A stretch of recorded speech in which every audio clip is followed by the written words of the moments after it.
नमस्कार दोस्तों, हमारे चैनल में आपका फिर से स्वागत है। दोस्तों, कुछ समय से मैं स्पेशल अलाउंस पे कई वीडियो बना चुका हूँ, लेकिन ना हाल ही में मैंने देखे कि हमारे व्यूअर्स का या सब्सक्राइबर्स की तरफ से काफ़ी कमेंट्स आ रहे हैं कि स्पेशल अलाउंस के मर्जर के बारे में आप अधिक से अधिक कवर करें और अगर स्पेशल अलाउंस का मर्जर नहीं होता तो पेंशनर्स को अपडेशन का कोई बेनिफिट नहीं होगा। उस डाटा के बेसिस पे मैं आज इस वीडियो में बताना चाहूँगा कि स्पेशल अलाउंस से कैसे पेंशनर्स अफेक्ट हो रहे हैं, कितना परसेंट पेंशनर्स अफेक्ट हो रहे हैं और उसका अदर इम्पैक्ट क्या पड़ेगा, ये सब चीज़ें डिस्कस करूँगा। वीडियो शुरू करने से पहले मैं आपसे एक रिक्वेस्ट करना चाहूँगा कि मेरे व्यूअर्स वीडियो अक्सर देखते हैं, कमेंट्स भी करते हैं, लेकिन ना चैनल को सब्सक्राइब काफ़ी कम लोग करते हैं। मेरी रिक्वेस्ट है कि जब भी आपको वीडियो अच्छा लगता है और आप ये समझते हैं कि आप इसी टाइप के वीडियो फ्यूचर में भी देखना चाहेंगे, तो उस वीडियो को लाइक भी करें, साथ ही सब्सक्राइब भी करें और जब भी हम नए-नए वीडियो बनाएँ तो उसका जल्दी नोटिफ़िकेशन आपके पास पहुँच जाए, तो उसके लिए भी बेल आइकन दबाना नहीं भूलें। तो दोस्तों, आइए वीडियो शुरू करें। पेंशनर्स के स्टैटिस्टिक्स पे बेस पे मैं बात करूँगा। स्पेशल अलाउंस की वजह से पेंशन में कैसे इम्पैक्ट पड़ रहा है। आपको ये मालूम है कि 10th बाइफरटाइट के बाद स्पेशल अलाउंस शुरू किया गया था। शुरू में इसमें 7.5% से लेकर के 9% तक का प्रोविज़न था। 11th बाइफरटाइट में इसको बढ़ा कर के 15% से 20% के बीच में ले गए और अब 12th बाइफरटाइट में इसको बढ़ा करके 27% से 31% तक ले गए हैं। जितना भी ये परसेंटेज बढ़ रहा है, इस परसेंटेज से उतनी पेंशन कम होती जाएगी और फर्दर पेंशन के लिए जो बेस है वो भी कम होता जाएगा। दोस्तों, आपको ये मालूम है कि जो स्पेशल अलाउंस का सुपरएन्युएशन बेनिफिट के लिए मर्जर नहीं किया जा रहा है, उसका इम्पैक्ट न केवल पेंशनर्स पे पड़ता है, बल्कि जो वर्किंग एम्प्लॉइज़ हैं, उनके ऊपर भी उतना ही पड़ता है, क्योंकि उनके जो सुपरएन्युएशन बेनिफिट्स हैं, वो भी कम हो जाते हैं। उनका जो एनपीएस का डिडक्शन है, वो भी कम हो जाता है क्योंकि वो बेसिक पे पर ही कटेगा और जब कभी भी वेज रिवीजन होगा तो उसे बेसिक पे का बेस कम होने की वजह से उसका कुमुलेटिव इफेक्ट होगा उनके सुपरएन्युएशन बेनिफिट पर भी। दोस्तों, आइए सबसे पहले जो स्टैटिस्टिक्स हैं उन पर नज़र डालें। दोस्तों, ये पेंशनर्स का डाटा है पब्लिक सेक्टर बैंक का और ये 31/3/2023 का है। इसमें जो all India bank retirees federation द्वारा अपने साइट पर लगाया गया है, तो उन्होंने हेडिंग भी वही डाला है। Position of pensioners in public sector banks as on 31 March 2023। इसमें स्टेट बैंक ऑफ इंडिया के जो पेंशनर्स हैं वो 2,07,904 हैं और फैमिली पेंशनर्स 70,866 हैं। टोटल 2,78,770 पेंशनर्स हैं कि पब्लिक सेक्टर बैंक के टोटल पेंशनर मिलाकर के 6,06,564 पेंशनर्स हैं और फैमिली पेंशनर 1,73,607 है। टोटल मिलाकर के 7,80,171 पेंशनर्स हैं। स्टेट बैंक के पेंशनर्स को घटा करके पीएसयू बैंक के पेंशनर्स 3,98,660 हैं। फैमिली पेंशनर 1,02,741 हैं और टोटल पेंशनर 5,01,401।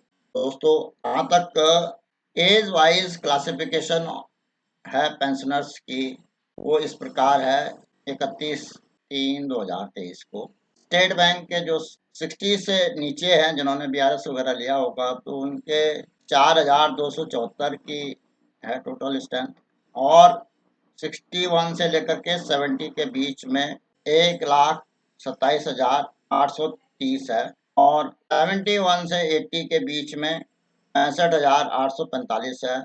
81 से 90 के बीच में 9,593 है और अबव 90 392 हैं। इस तरह टोटल पेंशनर 2,07,904 में दिखा रहे हैं। अदर पीएसयू बैंक के जो पेंशनर्स हैं, यदि टोटल पेंशनर्स की बात की जाए तो एज वाइज जो 60 साल से नीचे के हैं 20,041 पेंशनर हैं टोटल पीएसयू बैंक में, इंक्लूडिंग एसबीआई। और 60 से 70 के बीच में 3,77,236 हैं। उससे ऊपर वाले 70 से 80 के बीच में 1,81,160 हैं। और 80 से 90 के बीच में 26,242 हैं। और 90 से ऊपर 1,984। टोटल पेंशनर की जो ये नंबर दिखाया गया है ये 5,70,372 है। का ट्रेंड जो पता लग रहा है तो ट्रेंड से ये है कि 60 से 70 के बीच में 62.19 है। और 70 से 80 के बीच में 29.87 है। तो ये जो ग्रुप है, इस एज ग्रुप में मैक्सिमम पेंशनर्स हैं। और इसमें से जो 66.19% हैं, ये क्योंकि उनकी एज ग्रुप आज की डेट में 72 साल से नीचे के होंगे, तो कुछ परसेंट इस 29% में भी 1-2% लोग इस ग्रुप में 10th और 11th बाइफरकेट के रिटायरीज हैं। उनका परसेंटेज लगभग 65% है। और रेस्ट 35% 9th बाइफरकेट से पहले के पेंशनर्स हैं, जिनको कि स्पेशल अलाउंसेस के वजह से कोई लॉस नहीं हुआ। तो ये जो 65% का जो पेंशनर्स हैं, यदि ये स्पेशल अलाउंस मर्जर नहीं होता तो ये 65% धीरे धीरे बढ़ते जाएंगे। और ये फिर 70 होंगे, 80 होंगे, 90 होंगे। और एक स्टेज ऐसी आएगी कि जो स्पेशल अलाउंस की वजह से पेंशनर्स अफेक्टेड होंगे वो 100% तक पहुंच जाएंगे। तो यदि इस प्रॉब्लम को अभी से एड्रेस ना किया जाए तो सारे पेंशनर्स की जो पेंशन है वो जो 10th, 11th और 12th बाइफरकेट में एक जैसी हो गई। जैसे कि मैंने एक वीडियो में अपना कंपैरिजन किया था कि जब 10th बाइफरकेट की पेंशन सेट हुई थी तो उसके बाद 11th बाइफरकेट के सैलरी रिवाइज होने के बाद केवल 2,000 रुपये का सैलरी में इफेक्ट पड़ा था और 1,000 रुपये का पेंशन में। इसी ढंग से 11th बाइफरकेट और 12th बाइफरकेट के जो पेंशनर्स हैं उनकी पेंशन में भी केवल 2% से 2.5% तक का ही फर्क पड़ पाएगा। जैसे कि मैं बता दूं कि जो एज रिविजन के टाइम पे 2-2.5-3% तक का जो लोड फैक्टर होता है उतना ही पेंशन में फर्क पड़ता है यदि स्पेशल अलाउंस मर्जर नहीं होता। इसके विपरीत एलआईसी के द्वारा कोई स्पेशल अलाउंस का प्रोविजन नहीं करने की वजह से उनके स्केल लगातार रिवाइज हो रहे हैं। और आज की डेट में बैंक के स्केल से लगभग दुगना के करीब उनके स्केल हैं जो हाल के वेज रिविजन में हैं।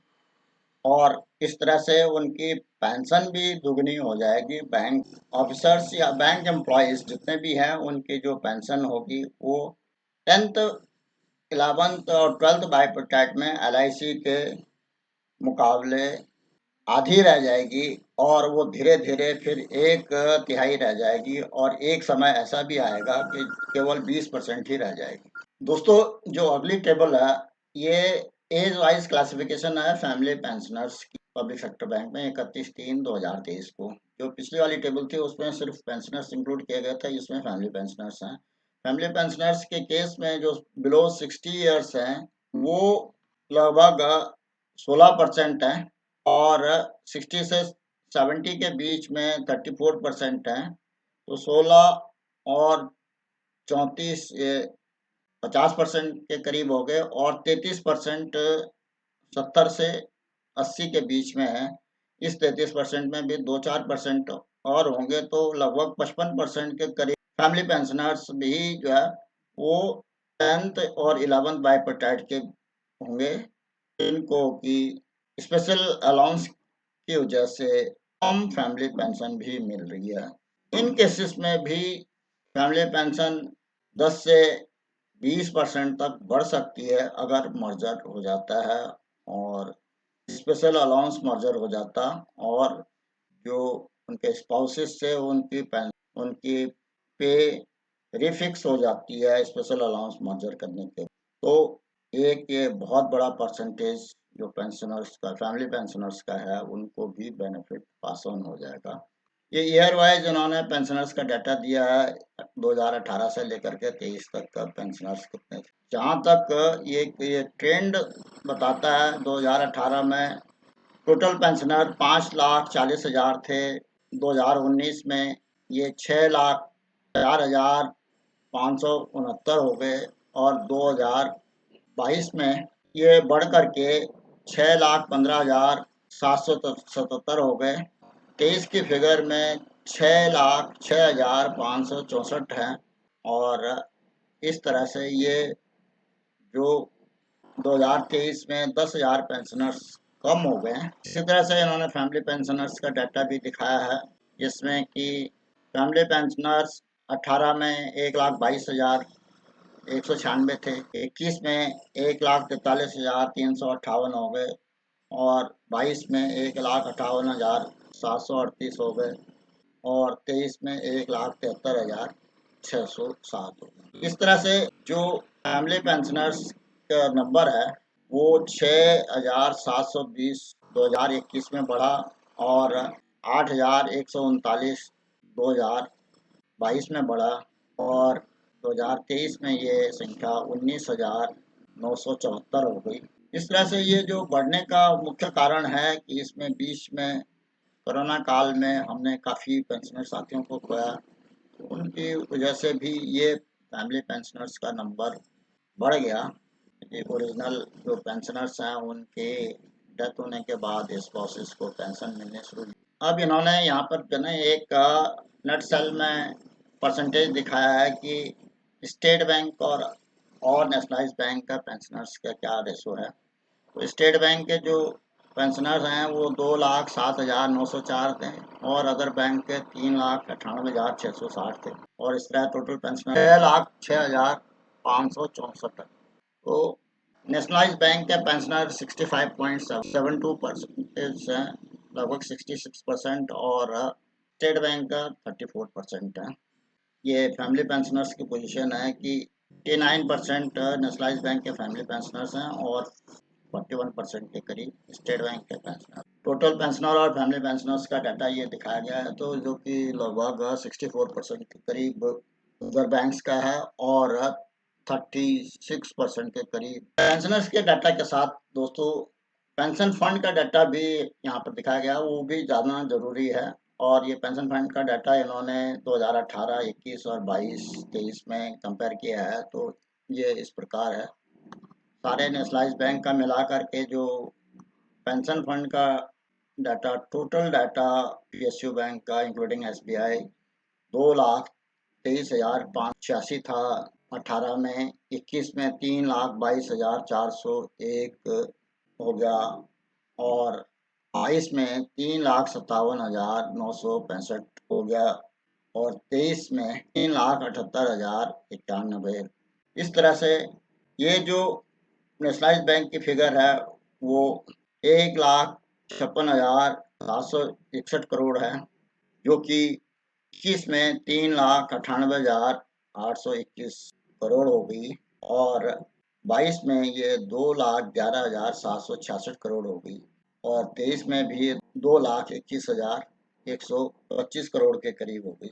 ये डिफरेंस है 90 करोड़ का अदर बैंक के केस में, ये थोड़ा सा ये फिगर के बारे में कहना मुश्किल है कि ये इतनी ज़्यादा फिगर होने के बाद ये अचानक 2022 में कम क्यों हो गई, इसका कारण भी जानना जरूरी है। बीच में काफ़ी लोगों का मानना था कि नेशनलाइज बैंक के जो पेंशन फंड है उसको कहीं बैंक द्वारा डाइवर्ट कर दिया गया है।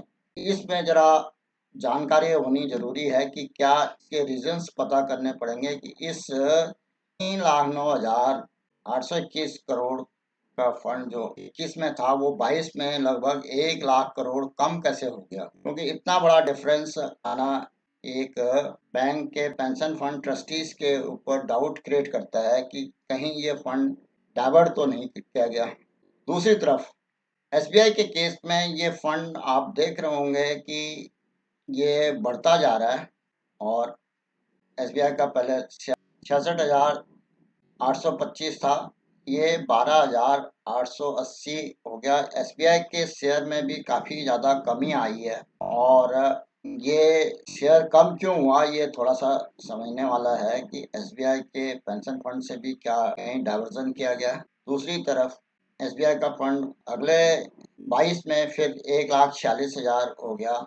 तो ऐसा प्रतीत होता है कि एसबीआई के फंड में कहीं न कहीं ये फिगर या तो कोई डाटा एरर है या इसका स्पेसिफिक कोई रीज़न होना चाहिए, क्योंकि जब अदर बैंक्स को मिला कर के टोटल फिगर बढ़ी है तो लगभग 1 लाख करोड़ बढ़ी है और वो फिगर फिर बाद में आकर के घट कैसे गई, इसके लिए भी जानना ज़रूरी है। और फिर 2022 में ये फिगर 1,46,199 करोड़, जो कि ट्रेंड के हिसाब से ठीक लगती है। तो इस मामले में थोड़ा-सा जो डाउट किया जा रहा था, ज़्यादातर पेंशनर्स के जो ऑर्गेनाइजेशन हैं, वो भी डाउट कर रहे थे कि ये पेंशन फंड को डाइवर्ट किया जा रहा है। तो इसमें आरटीआई और किसी और माध्यम से इसके कारण पता करना भी ज़रूरी है और मैं इस मामले में जो एआईबी पार्क है या जो भी ये दूसरी एसोसिएशन जिसने कि ये डाटा प्रोड्यूस किया है, इसके एआईबीआरएफ, तो वो ये जानने की कोशिश करें कि ये डाटा वेरिएशन क्यों है। यदि कोई डाटा की एरर है तो उसको ठीक करवाया जाए, अन्यथा यदि कोई जेन्युइन रीज़न है तो उसका भी पता कर दिया जाए, या कोई डायवर्जन है तो उसको भी देखा जाए।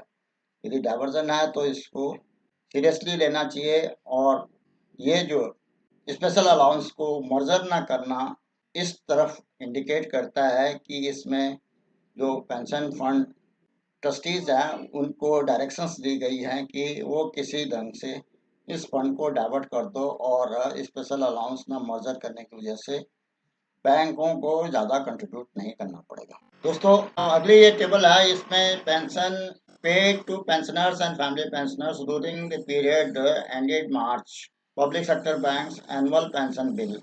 ये बिल कितना रहा, ये एसबीआई का और पीएसयू बैंक का ये टोटल जो था वो 13,779 करोड़ था। 18 में, 21 में 20,086 करोड़ पहुंच गया और 22 में 29,672 करोड़ पहुंचा और 23 में 30,877 करोड़। दोस्तों, इसमें यदि स्टेट बैंक का कम कर दिया जाए तो स्टेट बैंक का 2,507 करोड़ है और 21 में 3,775 करोड़ है और 22 में 10,190 करोड़ है और 23 में 10,696 करोड़ है। इस तरह से जो टोटल फिगर है, 18 में 11,272 करोड़ हुआ और 21 में 16,610 करोड़, 22 में ये 19,482 करोड़ और 23 में 20,182 करोड़। अब दोस्तों, इसमें ये ध्यान देने वाली बात है कि पिछली वाली टेबल में लगभग 1 लाख करोड़ का जो पेंशन फंड बढ़ा हुआ था 2021 के मार्च एंड में, उसमें से यदि केवल जो खर्च हुआ वो केवल 16,610 करोड़ रुपए है, तो 22 के एंड में जो बैलेंस होना चाहिए वो इसके मुकाबले ज़्यादा होना चाहिए था, ना कि लाख करोड़ कम। तो इसमें जो डाटा की जो जेन्युइननेस है या जो रीज़न है वो पता करना पड़ेगा। या तो ये जो फिगर है 2021 की पेंशन फंड की, ये कहीं गड़बड़ है या इस फंड में से कहीं डायवर्जन किया है। ये 2 रीज़न होने की संभावना है। अन्यथा जो पेंशन का जो आउटगो है वो ट्रेंड लगभग एक जैसा ही है। 11 से 16 हुआ, 16 से 19 हुआ, 19 से 20 हुआ। तो ये थोड़ा दोस्तों इस डेटाबेस को देखने के बाद ये 2-3 मुख्य बिंदु सामने आए हैं। एक तो बैंक के जो स्पेशल अलाउंस को बेसिक पे में मर्जर ना करने की वजह से 10th, 11th और 12th बाइप्रोटेक्ट के पेंशनर्स की लगभग 10, 20 और 30% पेंशन क्रमशः कम हो जाएगी। और दूसरा यह है कि जो पेंशन का फंड है वो ग्रेजुअली इंक्रीज हो रहा है। हालांकि उसमें 2021 में कुछ ज़्यादा फंड की फिगर दिखाई गई है और फिर 2022 और 23 में वो 1 लाख करोड़ से कम हो गई। तो उसका भी रीज़न पता करना ज़रूरी है। तीसरा जो महत्वपूर्ण बिंदु है कि जहाँ तक स्पेशल अलाउंस को बेसिक पे में मर्जर करने की बात है, वो ईएफबीओ और आईबीए द्वारा ये एक डिफरेंस सेट किया गया है वर्किंग एम्प्लॉयज के और पेंशनर्स के बीच में। इस डिफरेंस को यदि अभी ठीक ना किया जाए तो उसका इम्पैक्ट जो वर्किंग एम्प्लॉयज हैं उनके ऊपर भी उतना ही पड़ेगा जितना कि पेंशनर्स के ऊपर। उसके दो कारण हैं कि स्पेशल अलाउंस का बार बार बेसिक पे से अलग करना आगे के लिए अगले एग्रीमेंट के लिए बेसिक पे का बेस कम हो जाता है और उसके बाद उनका पे रिवीजन धीरे धीरे रिड्यूस होता जाता है। जैसे कि आप कंपेयर कर सकते हैं कि एलआईसी के स्केल और बैंकों के स्केल में अब लगभग दुगने का फर्क हो गया। और जब बेसिक पे और जो पे स्केल है वो आधे रह जाएंगे तो पेंशन भी अपने आप ही आधी रह जाएगी। तो जो ये खाई तैयार की गई है ईएफबीओ और आईबीए द्वारा, इसको यदि अभी ना पाटा गया तो एक ऐसा समय आएगा कि जब अगला जो बाइपेटाइट होगा उसमें स्पेशल अलाउंस लगभग 40% हो जाएगा और पे इंक्रीज तो होगी लेकिन उसमें सुपर एनुअल बेनिफिट न मिलने की वजह से एनपीएस का कंट्रीब्यूशन भी कम हो जाएगा और जो वर्किंग एम्प्लॉयज हैं उनको भी काफ़ी इम्पैक्ट पड़ेगा फ्यूचर में। और जब भी यदि 13th बाइपर्टाइट में 40% होगा, 14th बाइपर्टाइट में 50% होगा, ऐसे करते करते ये धीरे धीरे 100% तक पहुंच जाएगा। और जो पेंशन का जो लेवल 10th और 11th बाइपर्टाइट में है वही लेवल फिर बाकी जितने बचे हुए पेंशनर्स हैं उनके लिए भी बना रहेगा। क्योंकि 2010 के बाद तो पेंशन जितने भी एम्प्लॉयज़ हैं वो न्यू पेंशन स्कीम में आ जाते हैं और उन एम्प्लॉयज़ को इस पुरानी वाली पेंशन का कोई बेनिफिट नहीं मिलने की वजह से उनका कोई रुझान नहीं है कि सुपर एनुअल बेनिफिट में पेंशनर्स को बेनिफिट दिया जाए। लेकिन अगर कोर्ट केसेस या गवर्नमेंट किसी भी स्टेज पे ये पुरानी पेंशन को रिस्टोर करने की बात करती है तो क्या जो वर्क फोर्स है उनको पुरानी पेंशन का बेनिफिट मिल पाएगा जो अभी एग्जिस्टिंग स्केल्स में मिल रहा था 10th बाइपर्टाइट से पहले। ये विषय सोचने वाला है और इसके लिए जो वर्किंग एम्प्लॉयज़ हैं उनको भी ईएफबीओ को प्रेशराइज करना चाहिए कि स्पेशल अलाउंस को मर्जर किया जाए। चौथा बिंदु ये है कि ये मैं काफ़ी कन्विंस हूँ कि आईबीए और ईएफबीओ कभी भी स्पेशल अलाउंस को मर्जर नहीं करेंगे क्योंकि उनको डायरेक्शंस ऊपर से मिलती हैं, गवर्नमेंट से मिलती हैं और गवर्नमेंट भी इस फेवर में नहीं है। तो का जो निदान है वो केवल कोर्ट केसेस के माध्यम से है और जो कोर्ट केसेस इंडिविजुअल पेंशनर्स ने फाइल किए हैं उनको यदि पेंशनर्स के ऑर्गेनाइजेशन सपोर्ट करे तो ये मामला जल्दी सेटल हो सकता है और ये जो स्पेशल अलाउंस का कैंसर है ये यहीं पे इसका इलाज किया जा सकता है। अदरवाइज ये पेंशनर्स के लिए एक डेथ वारंट बनेगा। दोस्तों आज के इस वीडियो में मैं इतना ही कहूँगा। आशा है कि इस वीडियो में दी गई जानकारी से आपको लाभ होगा, आपको पसंद भी आई होगी। अगर पसंद आई तो उसको लाइक करें, साथ ही अपने दोस्तों में शेयर भी करें और यदि और कोई जानकारी चाहिए तो उसके लिए कमेंट अवश्य करें।